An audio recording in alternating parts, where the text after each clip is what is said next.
Reservation एक ऐसा topic है जो इंडिया में सिर्फ पॉलिसी नहीं इमोशंस बन चुका है। किसी के लिए ये सर्वाइवल का टूल है, किसी के लिए इनजस्टिस का सिंबल। और सच ये है कि जैसे जैसे कंपटीशन बढ़ता जा रहा है वैसे वैसे रिजर्वेशन का बेनिफिट लेने के लिए लोग किसी भी हद तक जाने को रेडी है। कभी फेक इनकम सर्टिफिकेट, कभी रॉन्ग कास्ट क्लेम, कभी डिसेबिलिटी कोटा का मिसयूज, खुद का ही लेग कट करके, और अब एक नया route religion conversion for quota. अब सोचिए जब ये सब सुप्रीम कोर्ट के सामने आता है और सामने बैठकर chief justice of India Suryakant खुद ये बोले कि this is another way of fraud, तो सीन कितना सीरियस हो जाता है। आज हम बात कर रहे हैं एक ऐसे ही केस की जहां हरियाणा के 2 अपर कास्ट कैंडिडेट्स ने बुद्धिज्म अडॉप्ट करके मेडिकल पीजी में माइनॉरिटी कोटा का बेनिफिट लेने की कोशिश की।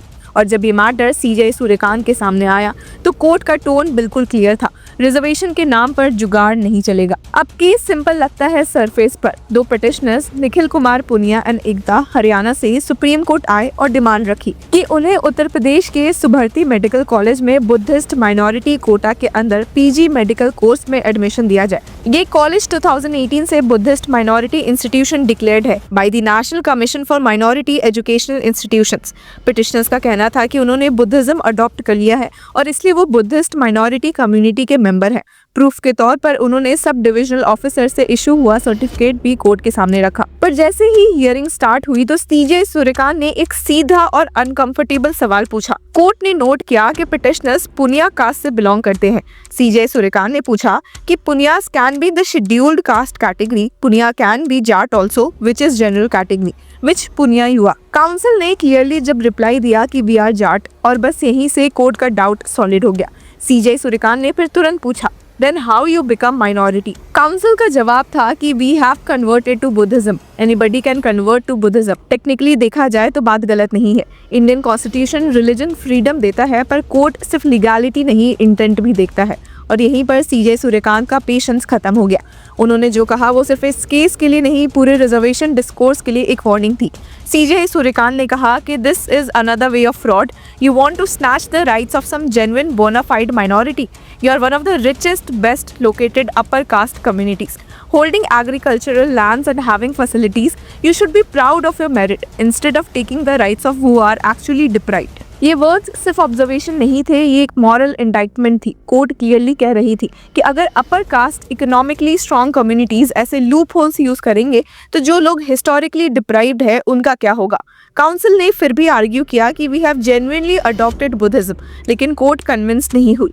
सीजे सूर्यकांत ने वार्निंग दी, then everybody will start, upper caste will start adopting, don't compel us to make further comment. अब कोर्ट ने यहाँ एक और इम्पोर्टेंट फैक्ट हाईलाइट किया।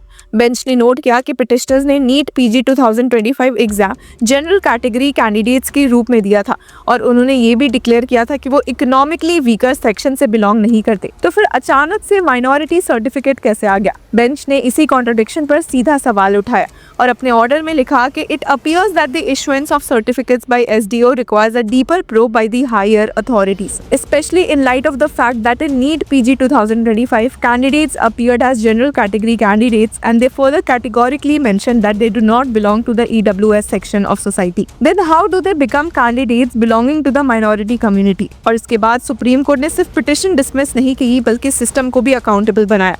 कोर्ट ने हरियाणा के चीफ सेक्रेटरी को डायरेक्ट किया कि वो 2 हफ्ते के अंदर एक रिपोर्ट सबमिट करे और क्लियरली बताए What are the guidelines for issuing a minority certificate? Is it permissible that an upper class candidate who is above EWS and who disclosed identity as general category can become a Buddhist minority candidate? If not, on what basis did the SDO issue the certificate? Court ने petitioners की minority quota के अंदर admission की application dismiss कर दी। Message यानी कि loud and clear था कि रिलीजन कन्वर्जन अगर सिर्फ सीट लेने के लिए है तो कोर्ट उसे ब्लाइंड आई नहीं देगी। और इंटरेस्टिंग बात यह भी है कि इसी टाइम फ्रेम में सुप्रीम कोर्ट ने रिजर्वेशन और मेरिट को लेकर एक और बहुत ही इंपॉर्टेंट क्लैरिफिकेशन दिया था। जनवरी 16 को सुप्रीम कोर्ट ने क्लियरली रीअफर्म किया कि रिजर्व्ड कैटेगरी कैंडिडेट्स अगर जनरल कैटेगरी कट ऑफ से ज्यादा मार्क्स लाते हैं तो उन्हें अनरिजर्व्ड सीट्स के अगेंस्ट काउंट किया जाना चाहिए।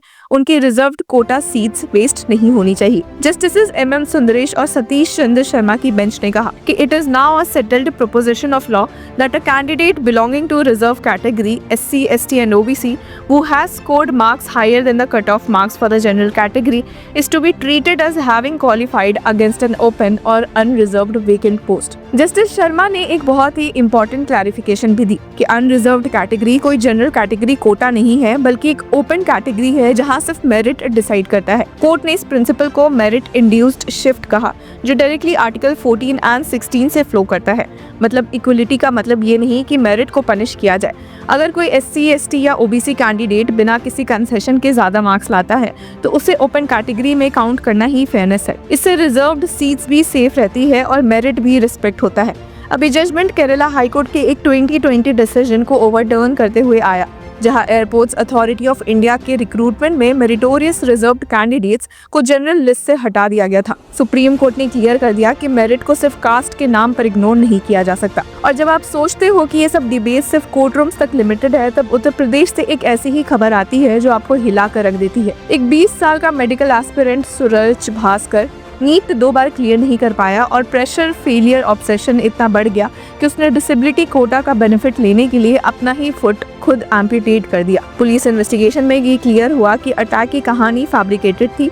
उसकी डायरी में लिखा था कि I will become an MBBS doctor in 2026। सोचने वाली बात ये भी है कि रिजर्वेशन का मिसयूज यहाँ तक आ गया है कि लोग अपना हाथ पैर तक काटने को रेडी है। सुप्रीम कोर्ट ने इस कंटेक्स्ट में सेंटर से भी सवाल पूछा है कि why disabled candidates are allocated reserved seats even when they score above cut off marks. मतलब इशू सिर्फ फ्रॉड का नहीं, सिस्टम के डिजाइन का भी है। इन सारे केसेस को साथ में देखें तो एक पैटर्न दिखता है। सुप्रीम कोर्ट एक तरफ जेन्युइन रिजर्वेशन को प्रोटेक्ट कर रही है और दूसरी तरफ फेक क्लेम्स, अपॉर्चुनिस्टिक कन्वर्जन्स और एक्सट्रीम मिसयूज के अगेंस्ट हार्ड स्टैंड ले रही है।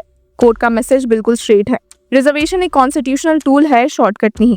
अगर मेरिट है तो उस पर प्राउड बनो, और अगर रिजर्वेशन का बेनिफिट मिलता है तो वो उनके लिए है जो सच में डिप्राइव्ड है, ना कि उनके लिए जो सिस्टम को आउटस्मार्ट करना चाहते हैं। एंड ऑफ द डे ये सिर्फ लॉ का इशू नहीं है, एक एथिकल क्राइसिस भी है। और सुप्रीम कोर्ट ये क्लियरली कह रही है कि फ्रॉड चाहे कास्ट के नाम पे हो, रिलीजन के नाम पे हो या डिसेबिलिटी के नाम पे हो, कोर्ट के सामने टिकने वाला नहीं है। तो व्यूअर्स, इस पूरे मुद्दे पे आपकी क्या राय है? Do let us know in the comment section. Until then keep following law चक्र।